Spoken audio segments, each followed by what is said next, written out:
What's up, everybody? Sky Spider here. Sorry I've been a little late posting videos this week, like later than I normally am. I finally have been feeling a little good for several days in a row, which hasn't happened in a while. So I kind of wanted to enjoy some relaxing time. I desperately fucking needed it. But anyways, I got something really cool to show off today. Let's get right into it.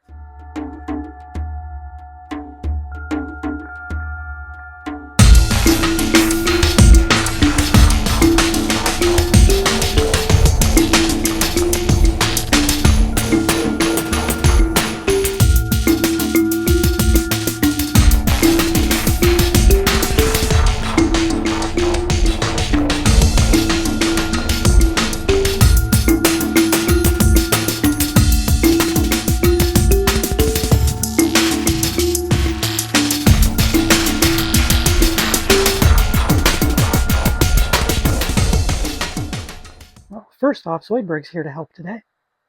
What's up, Zoidberg? Happy cat. Right, Zoidberg?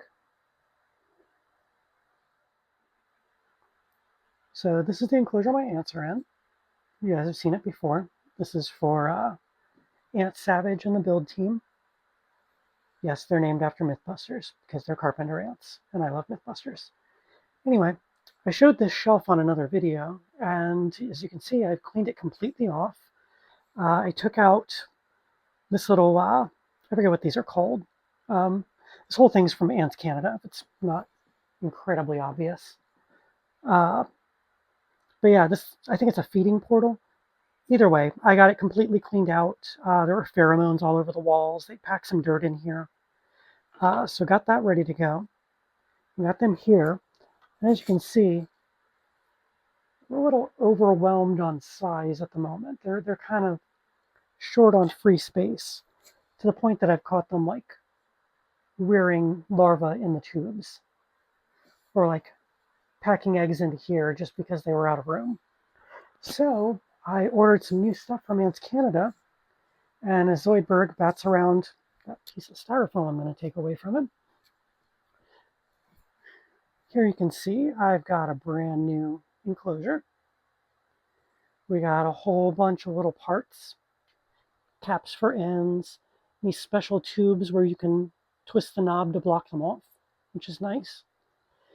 And then a whole bunch of new tubes that fit these very, very well. The ones I've tried to buy from hardware stores are just slightly off in size.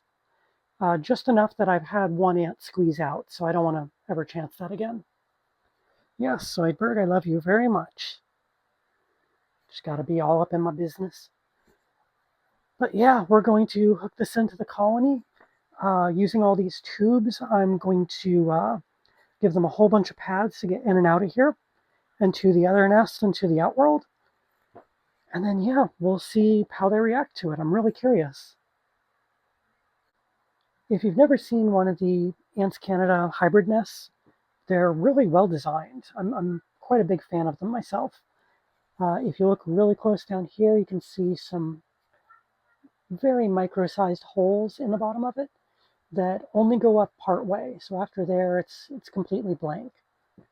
What that's for is underneath the nest, when I pick it up, there's this hydration tray where I'm going to be putting some peat moss down here in the bottom.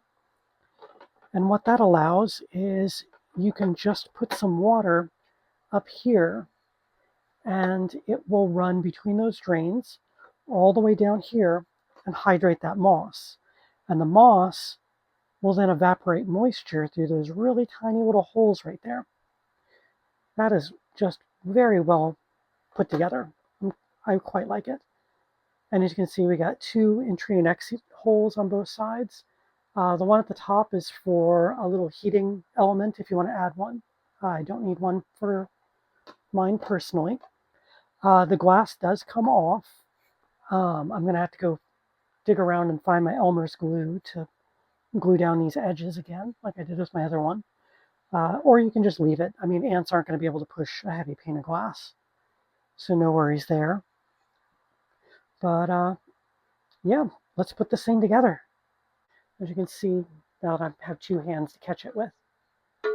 The glass does come off, so you can like put things in here if you want. I put a little bit of aquarium gravel in the first one just to see if they move it around. But this one I'm just going to leave as is. But let's get our sphagnum moss in here. Mine's all dehydrated, so I'm going to have to hydrate it first. It's going to expand quite a bit too.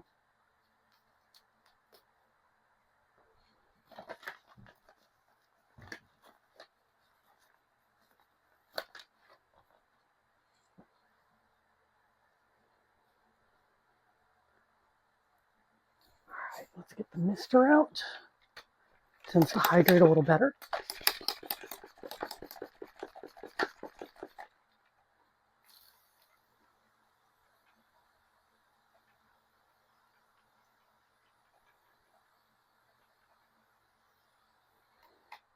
I like to keep mine pretty damp. That's just me. The ants seem to prefer it that way. But yeah, this is good and soggy now. And since it's not in the enclosure, it's no big deal. I do want to add a couple springtails to this. Believe it or not, springtails can fit through those little holes and get into your enclosure, which is really nice, and the ants don't mind them at all. So I'm not going to use any of my fancy springtails here. I'm definitely going to put some whites in. Probably should have filled all my water bottles before I started filming.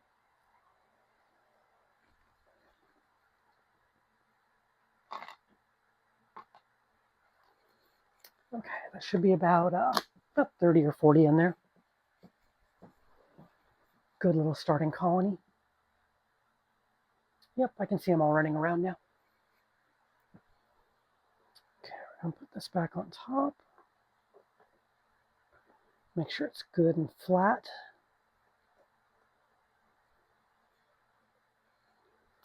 And then let's think about how we're going to set this up. I was thinking 2 small tubes out of one side, both going to the other nest, one with the feeding portal in between. And then I'll have the 2 on this side, one go to the outworld, and then this other one, I can put an extra water dish in. So I'm playing with these little tubes right here just to see how they work. You can see when it's turned flush, you can see right through it.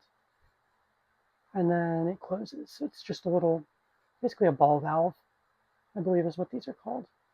But it looks like this side is only going to fit a water test tube instead of a tube. So I think I'm going to use this for the water tube.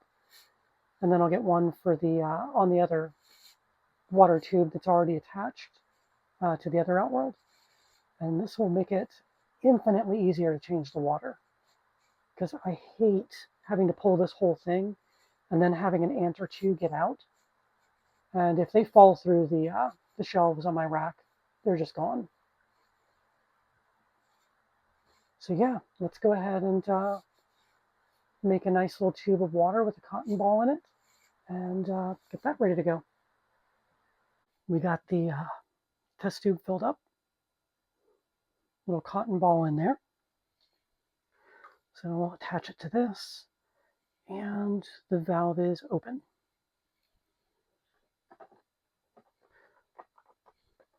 Attach that on that corner. And while I was up, took a quick rummage around, found my Elmer's glue. Now, if you're wondering why I'm using Elmer's glue and not something stronger, as I said, these ants aren't going to be able to push the glass off anyway. This is just a little bit of a fail-safe. And if I ever want to take the glass back off, with this kind of glue, all you need is some water. This is water-soluble glue. And this is what we use in entomology when we're penning insects. And you have one that's too small to be pinned. Use a little bit of Elmer's glue and glue it to either a piece of paper, usually a firm little piece of paper. And if any scientist needs a closer look in the future, they can just get a little damp and it'll come right off and be workable. Okay, so I'm not going to need any more of these ball valves I got. I got extras just in case I wanted them. Don't think I'm going to need these cappers. Let's see, we got this little guy up here. So let's put, do I want to do bottom or top? I think I'm going to do top. So put that in like that. You can see this is still wet, so it's still moving. That'll dry over the next hour or so probably. Okay, so we got it really close fit here. And then I'm going to pop off that.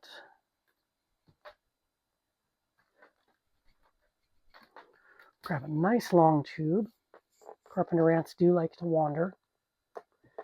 So these tubes give them the ability to travel. It's harder to go in than it looked. Get the wrong size tubes. I hope not. Okay, Ants Canada, this one is too small, and the other one is too big. Tell me they didn't change their size tubes. Come on, I'm just inept, right?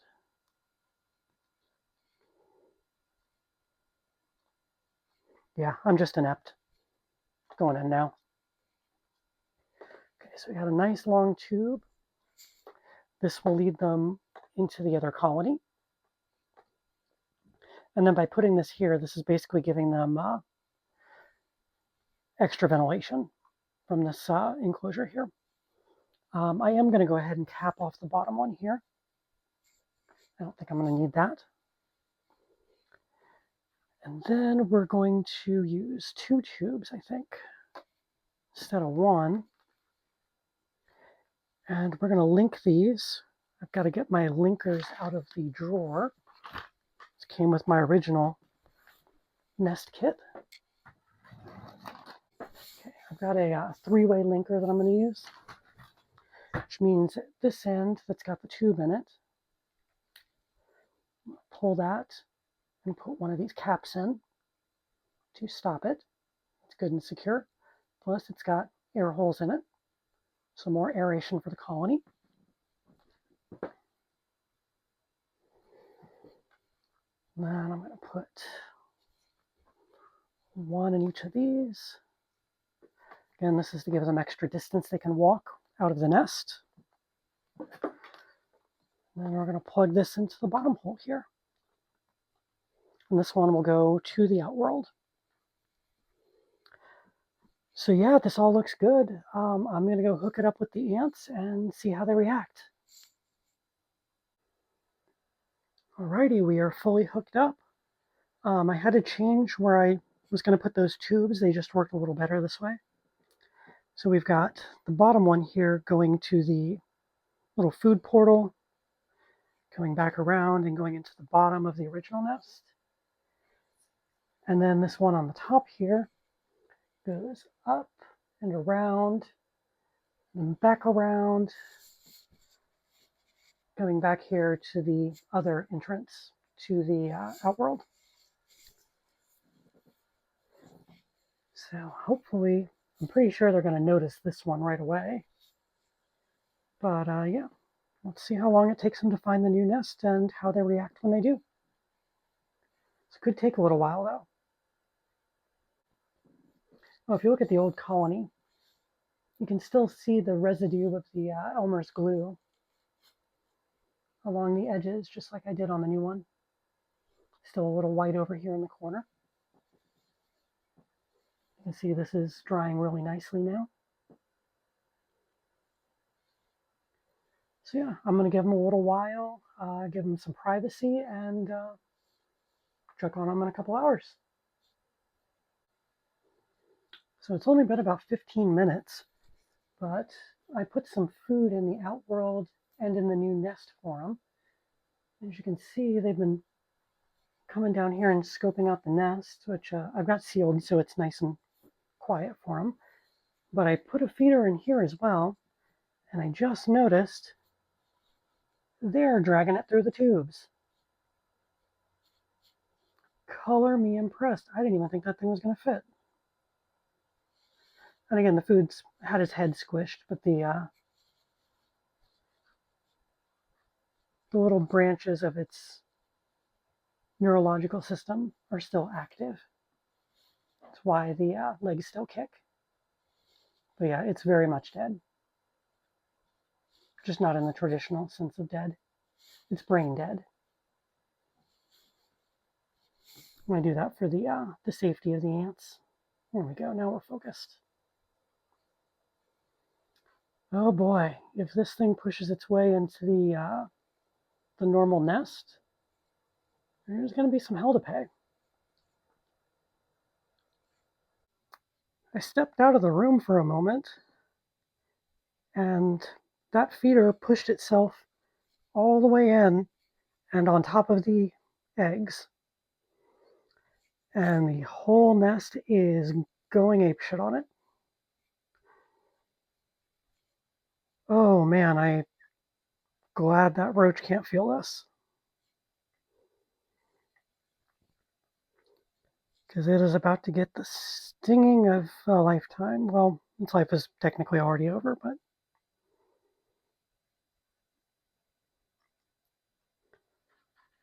yikes. Proof they don't really have a brain that it pushed itself into this kind of area.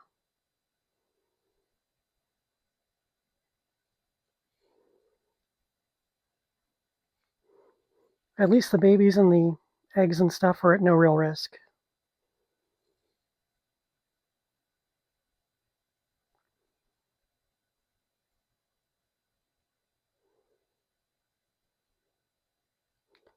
I have never seen this happen before. This is bonkers.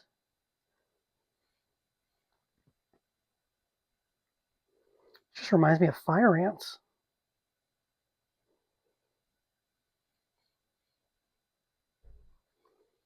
Man, I know they're going to do it, but I'm really hoping they don't. I hope they don't move all this excess dirt they carried into the original nest into the new one. Like I've switched them over to sand so it happens less. But I have a feeling they're going to do it anyway. Oh, the other nest is still gathering members.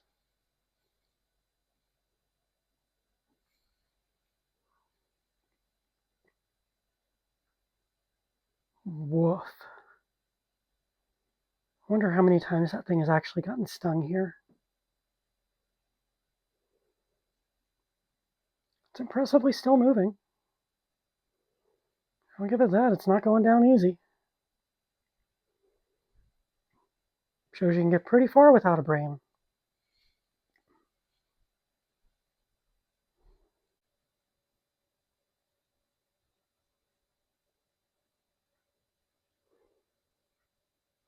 There's a chance they're moving out the queen. That's gotta must be a super major, right? Or major, I mean. No way they'd move the queen without more security. Oh no, that was bigger than this major right here.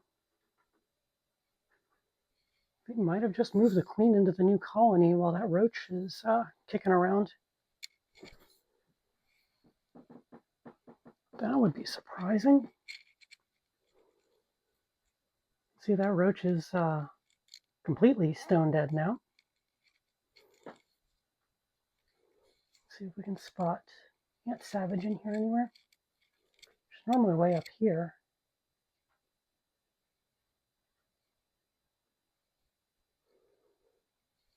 Yeah, I think that might have been a major we saw walk across. But I don't know where Ant Savage is. But yeah, there's a lot of them carrying eggs over now. Interesting.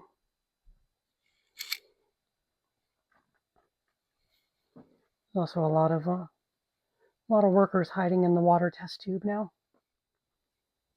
Do a little check-in on Morticia here.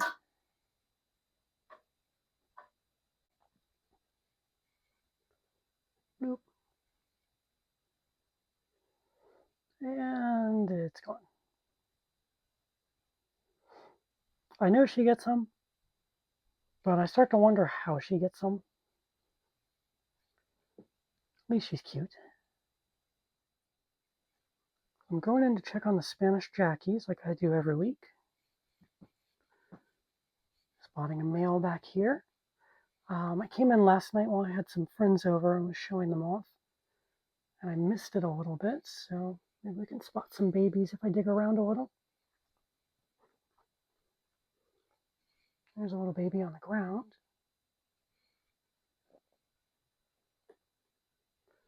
Another one right there. Here's one on the leaf. Just molted. Good job, little one. So it looks like we got a bunch of babies down in the sphagnum moss down there, getting the extra humidity. I think I'm going to move that log over here to the dry side for the larger ones. See, there's another little baby down there.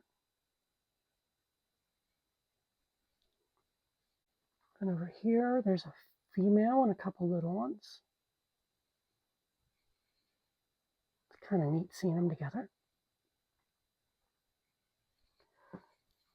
And then this is the hide most of them seem to like. We've got a male. I think that's all in here is just the one male. So yeah, the colony's still hanging on. They're reproducing. Still a win if you ask me. All right, so it's been a little over an hour. I've just been doing chores around the bug room. And thought we'd check in on the ants again. So I've got a bunch in the water tube here. As you can see, there's a ton of them coming over to the new enclosure. See, I've seen some in the water bottle a couple times. Let's take a look in the old colony, see how they're doing. Well, they're going to leave that roach there to eat it, it looks like. Looks like they're okay with the eggs. They haven't tried to move those anywhere. I'm looking for Aunt Savage here.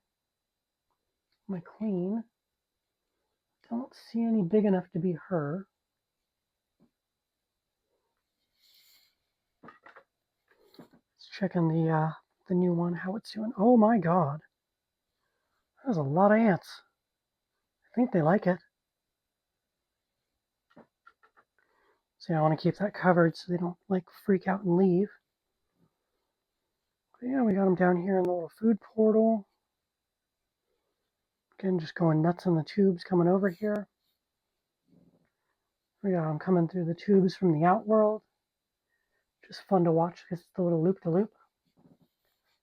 And they've mostly finished working on the feeder I put in the outworld for them.